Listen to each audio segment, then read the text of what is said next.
I am scared. I am a female of childbearing age. I have a wonderful fiance, and until Roe versus Wade was overturned, we were considering starting a family. I'm emotional, sorry.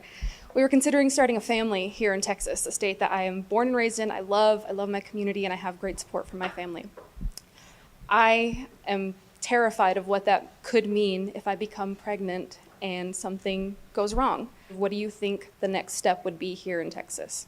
This is pretty tough because we lead the developed world in the rate of maternal mortality, particularly bad for black women in the state of Texas. In fact, 3 times as bad for black women as it is for white women in the state of Texas. We're losing too many of our Texas women. So we've got to do the right thing.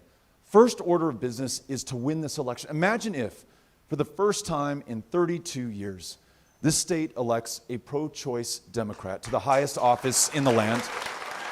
You better believe that's going to produce some leverage and some opportunities and some options to move things forward. And to the question that was just asked earlier, how are we going to find common ground?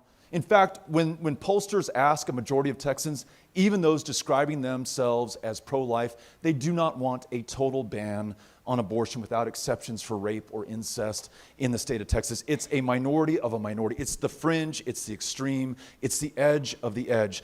That's what convinces me that we're going to be able to bring people to the table, including Republicans. And there are pro-choice Republicans among us. And there are some who consider themselves pro-life, but will make common sense decisions on common ground to improve this. In addition, there's much that we can do through executive action in the governor's office.